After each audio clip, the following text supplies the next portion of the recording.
हम अब निकाल रहे हैं anti log value of this, anti log of -1.9307। जब भी एंटी लॉग निकालोगे आपने डेसिमल के पहले क्या लिखा था, 10 के ऊपर जो वैल्यू थी वो आपने डेसिमल के पहले लिखा था जब लॉग निकाला था। तो अब जब इसका एंटी लॉग निकाल रहे हो तो डेसिमल के पहले जो भी वैल्यू है उसको 10 के ऊपर पावर दे दो। We are again going reverse, पहले हमने यहाँ से ये निकाला था, अब इससे ये निकाल रहे हैं। तो 10 के ऊपर जो पावर थी वो हमने डेसिमल के पहले रखी थी, अब यहाँ पर जो भी है उसे इधर 10 के ऊपर पावर दे दो। Okay, and then we will find the anti log value of only this what is coming after decimal. वापस वैसे ही आप एंटी लॉग वैल्यू भी देखोगे, दो जो फर्स्ट डिजिट्स है you will check them in the row, third digit you will check in the column and fourth digit in the mean difference. 93 का रो 0 column और उसमें ऐड हो जाएगा 7 कॉलम का मीन डिफरेंस, आ रहा है लगभग 8525। फर्क क्या होता है, सिर्फ ये वाला एक डिफरेंस आता है। एक लॉग में आपको इस तरह से कन्वर्ट करके, इस तरह से कि एक डिजिट आए उसके बाद पॉइंट आए, 1 डिजिट एंड देन डेसिमल, इस तरह से पहले कन्वर्ट करोगे फिर लॉग निकालोगे। एंटी लॉग में डेसिमल के पहले जो कुछ भी है उसको आप 10 की पावर में रख दोगे और डेसिमल के बाद वाले का आप लॉग निकाल दोगे। ओके, बाकी टेबल्स चेक करने का तरीका वही होता है, first 2 digits in the row, third digit in the column and last digit in the mean difference, अगर फोर्थ डिजिट कोई है भी तो। ओके, चलिए now let's start with the questions.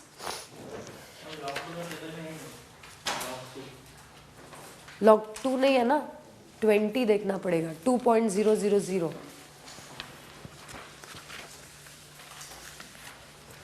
First question,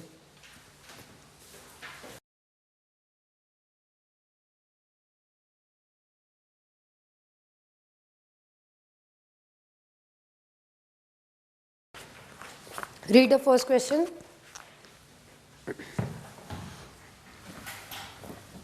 जहाँ तक पॉसिबल हो पहले हम कोशिश करेंगे ये लगाने का। The first thing which we'll check in the questions is क्या 2 के मल्टीपल्स में पूछा गया है। मल्टीपल्स में होगा तो हम लॉग पे नहीं जाएंगे, हम पहले ये वाला फॉर्मूला अप्लाई करेंगे।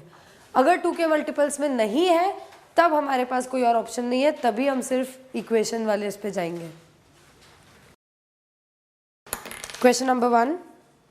A company which has developed a new machine has observed that the time taken to manufacture the first machine is 600 hours. पहली मशीन को बनाने में लग रहे हैं हमें 600 hours. Calculate the time which the company will take to manufacture the second machine. 1 का दिया है, 2 का पूछा है, मतलब हमारा रेशियो वाला फॉर्मूला यहाँ पर अप्लाई हो जाएगा। If the learning curve rate is 80% and 90%, दो अलग अलग है हमारे पास, लर्निंग कर्व रेट एक 80% है और एक 90% है। Explain which of the 2 learning rates will show faster learning. दोनों में से कौन सी ज़्यादा जल्दी हम लर्निंग हमारी दिखा रही है, कौन सी दिखा रही होगी, ऐसे ही देख के बोल सकते हैं क्या? 90%, 80%. It is actually the ratio of time taken. 80% वाला जो रेट है वो बता रहा है कि पहला आपने जितने टाइम में बनाया दूसरा उसके 80% टाइम में ही बना लिया, जबकि 90% बोल रहा है दूसरा आपने उसके 90% टाइम में बनाया है। इसका मतलब you are learning at a faster pace at 80%। जितना कम रेशियो होगा उतना जल्दी आप लर्न कर रहे हो, उतना कम आपको आगे टाइम लग रहा है। ओके, हम दोनों निकालते हैं।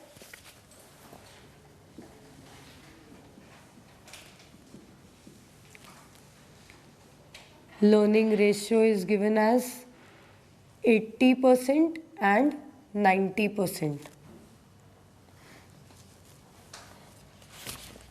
Time taken by first machine. Time taken to produce first machine is, it's given as 600 hours. पहली मशीन जब बनाई तो 600 घंटे लगे।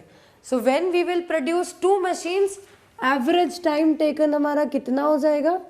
Average time taken to produce 2 machines, not second machine. ये सेकेंड मशीन के बनने का टाइम नहीं है, फर्स्ट और सेकेंड दोनों का एवरेज टाइम निकल रहा है। So for production of 2 machines our time will be 80% of this. पहली 600 आवर्स में बनी तो दूसरी बनने पे एवरेज हो जाएगा 480 आवर्स। वैसे इधर पहली 600 आवर्स में बनी, हम लर्न कर रहे हैं एट द रेट ऑफ 90%, मतलब हमारा सेकेंड मशीन बनाने पे एवरेज टाइम हो जाएगा 540 आवर्स। आया समझ में? This is the average time. हमसे पूछा है सेकेंड मशीन बनाने का टाइम कितना, ये तो ऑन एन एवरेज हो गया। सिर्फ सेकेंड मशीन बनाने का टाइम निकालें तो कैसे निकलेगा? So we will find first total time taken to produce 2 machines. 2 machine अगर हम प्रोड्यूस करने जाएं तो टोटल टाइम कितना लगेगा? ये तो एवरेज हो गया, 2 बनाते हैं तो एवरेज इतना लगता है, तो total will be double of this, मतलब इस केस में हो जाएगा 960 और इस केस में 1080। टोटल हमें इतना टाइम लग रहा है, तब जाके एवरेज इतना हुआ है।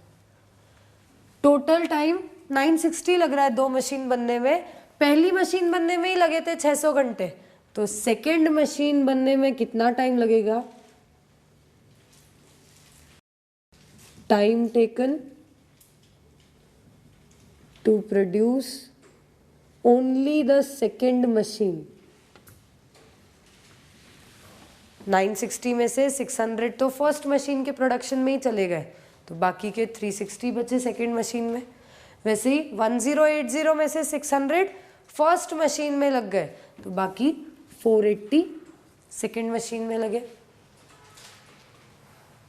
आया समझ में? दूसरी मशीन बनाने में इतना टाइम लगा है। So this will show a faster pace of learning.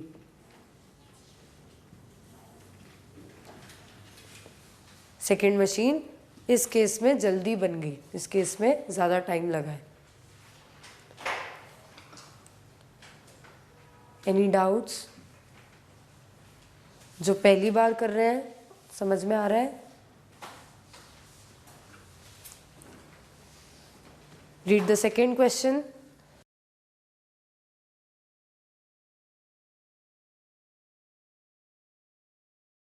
A factory has a special offer to produce 4 units of a labor intensive product. Labor intensive है तो learning curve आएगा, capital intensive होता तो नहीं आता। By using its existing facilities after regular shift timings, 4 units produce करना है।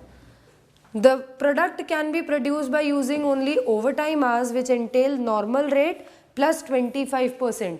ये प्रोडक्शन सिर्फ ओवरटाइम में हो सकता है, नॉर्मल तो चल रहा है जो भी प्रोडक्शन है, ये एक्स्ट्रा 4 यूनिट्स जो स्पेशल ऑफर के हैं ये सिर्फ ओवरटाइम में ही प्रोड्यूस किए जा सकते हैं, जिसके लिए हमें 25% का प्रीमियम पे करना पड़ेगा, so that the usual production is not affected.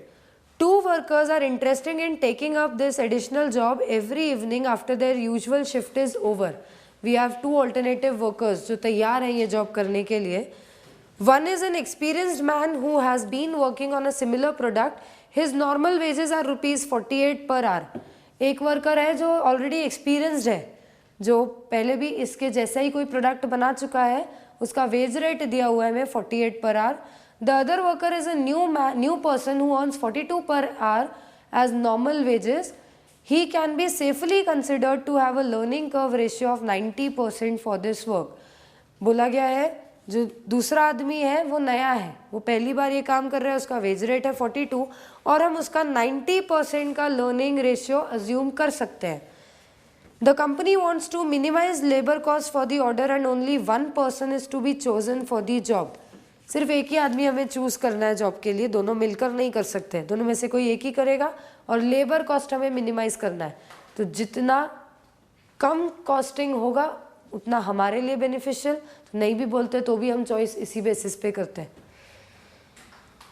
The experienced man will take 20 hours for the first unit while the new worker will take 30 hours for the first unit.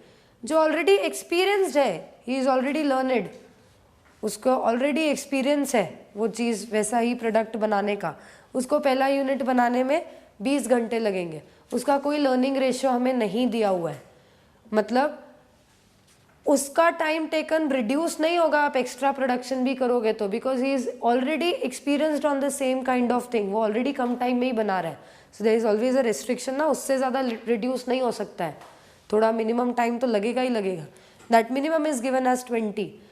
वेराज जो नया वर्कर है उसको पहला unit बनाने में 30 hours लगेंगे, और उसका हमें लर्निंग कर्व रेशियो भी दिया हुआ है 90%, वो अभी भी 90% पे सीख रहा है, एक्सपीरियंस वाले का नहीं दिया है, तो हमें मानना पड़ेगा कि इसका टाइम और रिडक्शन पॉसिबल नहीं है, इसको 20 आवर्स ही लगने वाले हैं। Evaluate who should be chosen for the job, हमें दोनों में से चूज करना है कौन से वर्कर को हमें जॉब के लिए अपॉइंट करना चाहिए जिससे भी लेबर कॉस्ट मिनिमाइज होगा। पहला ऑप्शन है हमारे पास एक्सपीरियंस्ड वर्कर,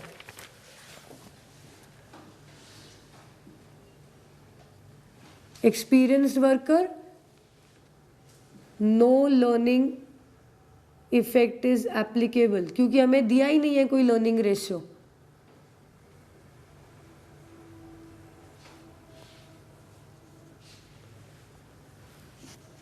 फोर यूनिट्स बनाने हैं, पहले यूनिट में दिया है 20 आवर्स लगेंगे, और ये इसका कोई लर्निंग रेशियो है नहीं, कोई लर्निंग इफेक्ट नहीं है इस पे, तो इसका मतलब 4 यूनिट बनाएगा तो भी 20 आवर्स पर यूनिट ही लगेंगे, so that means time taken will be 4 into 20, that is 80 hours।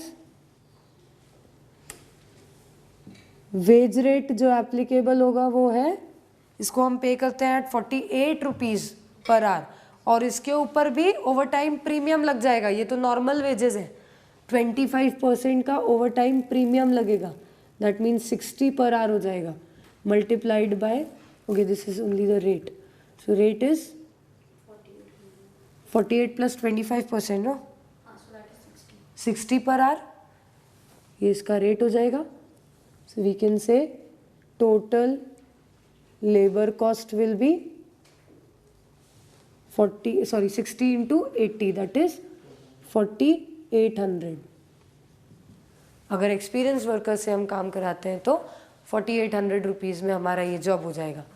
Then what about the new worker, अगर हम न्यू वर्कर से काम कराएं जिसका हमें दिया है लर्निंग रेशियो इज 90%, 90% के रेट पे ये लर्न कर रहा है, अब पहला यूनिट बनाने का कॉस्ट का टाइम दिया है और 4 यूनिट बनाने का निकालना है, तो हम रेशियो डायरेक्टली यूज कर सकते हैं, इक्वेशन पे जाने की जरूरत नहीं है, 1 से 2 का निकालेंगे, 2 से 4 का निकाल लेंगे। Time taken to produce, average time taken to produce first unit, पहला यूनिट बनाने में बोला है इसको लगेंगे 30 आवर्स, सो देन 2 यूनिट्स बनाने में कितना लगेगा average time, 30 into 90%, that is 27 hours. 4 units बनाने में 27 into 90%, हाउ मच, 24.3 आवर्स, इतना एवरेज टाइम इसको लगने वाला है।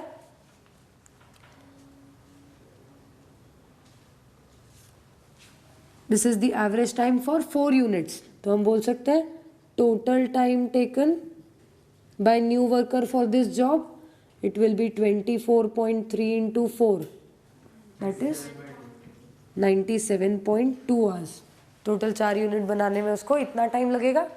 Then the wage rate is given as 42 plus overtime premium, कितना होगा 52.5, so we can find the labor cost या total wages, sorry 5103। इसका मतलब हमारे लिए बेनिफिशियल है कि हम एक्सपीरियंस्ड वर्कर से बनवाएं।